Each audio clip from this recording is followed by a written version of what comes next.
Province Realty TV. Okay, it's me again, Miss Geraldine Villarasa. Andito na naman po ako sa bayan po ng Tagkawayan, Quezon. Meron na naman po akong ilolocate na isang property. Siya naman po ay 8.7 hectare. Then mula po doon sa National Highway hanggang dito po sa Tayukong to, may layo po siya na nasa 3 kilometers. Then yung pong 8.7 hectare ay may right of way po tayong lalakarin sa ngayon. Ngayon, yung pong madadaanan ay bali po dalawang may-ari ng property. Yun naman po ay bago po tayo magkabilihan dyan, kakausapin po natin yung may-ari ng mga madadaanan. Then yun po ay ipapanotaryo natin yung ibibigay po nilang right of way. Ano po? Okay po, hindi ko po muna babanggitin kung ilang minuto ko nilakad ngayon. Pero pagka po tag-init dito sa amin, pasok po yung motor hanggang dun sa property. Then ngayon po, medyo po mainit naman siya, pero lalakarin ko po siya para siya ay maminutuhan ko kung ilang minuto po talaga hanggang doon na po sa area. Okay po, tara po at lalakarin na po natin yung papunta sa 8.7 hectare. Yan po, mag-uumpisa na po kaming maglakad. Kuya, pakiminutuhan nga.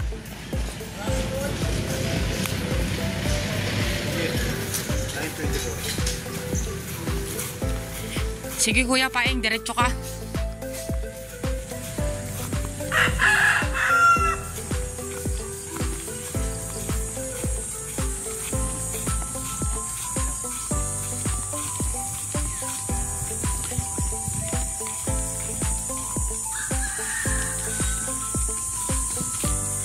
Dito po kasi sa Tagkawayan, pagka po ganitong mga inner lot na property, ay medyo po talaga mura pa.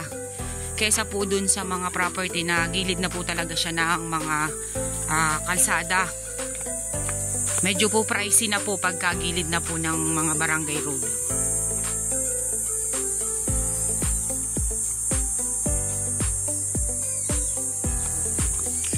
Diretso na yun ko sa property. Kalahati. Okay, may farm na dyan? Oh.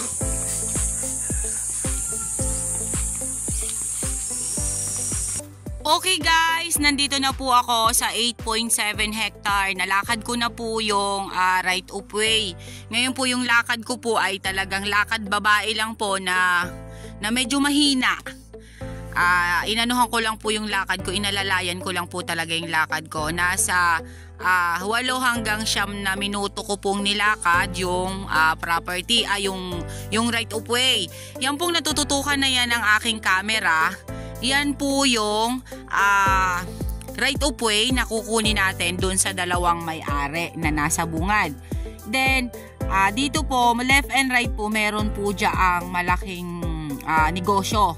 Ito pong dito sa kabila ay may piggery. Dito naman po sa kabila ay may mga alagang panabong po ng manok. Kaya may farm po dyan na dalawa dyan sa madadaanan natin. Pero malayo po siya sa kalsada na gagawin po nating right of way.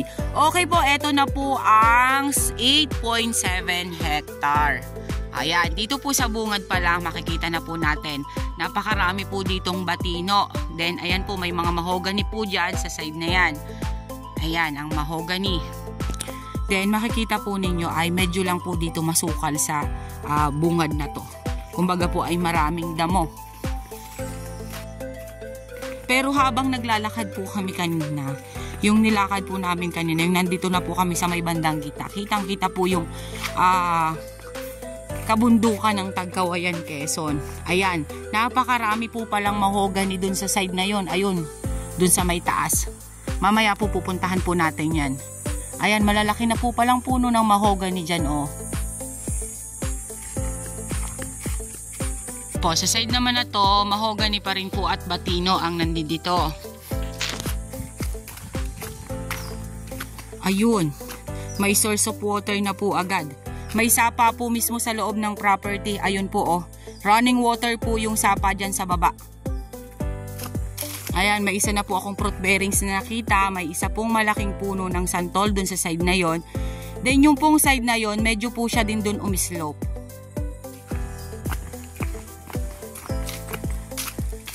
Ayan, napakarami pong batino.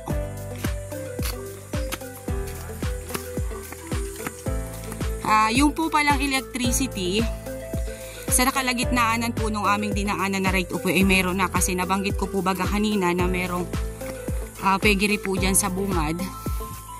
Kaya meron po siyang kuryente dito sa area.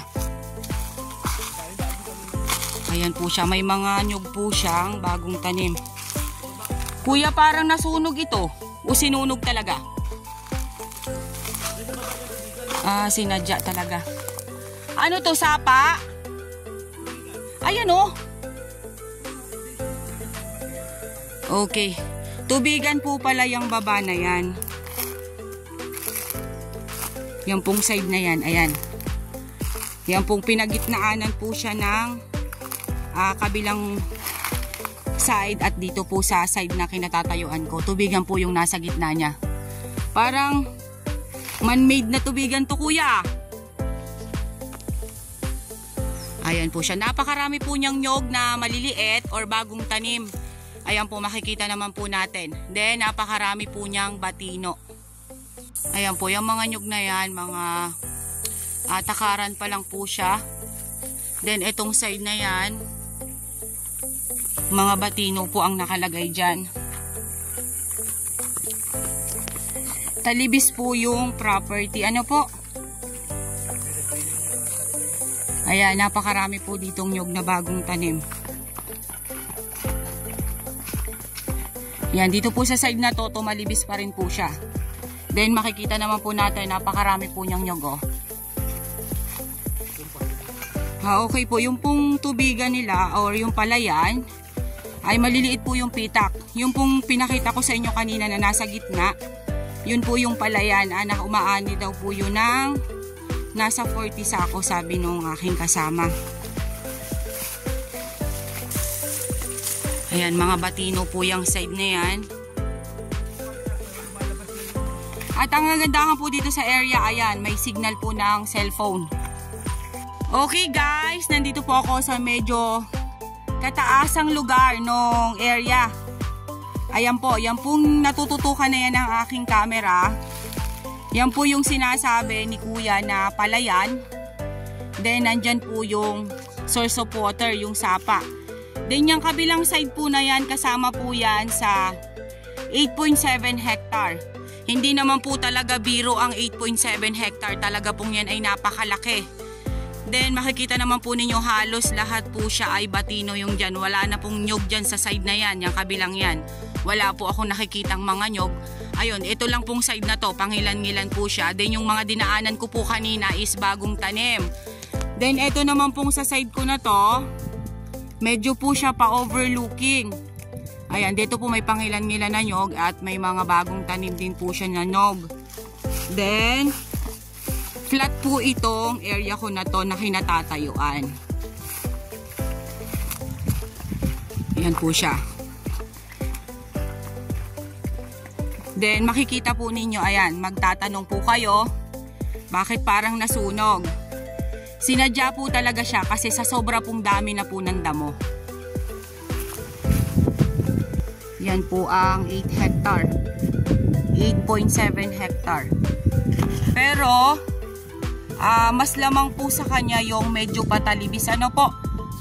Pero hindi naman po siya katulad ng ibang property na rolling. Yung talibis lang po siya na medyo katamtaman lang. Then dito nga po sa side ko na to, ito pong kinatatayuan kong to, flat po dito.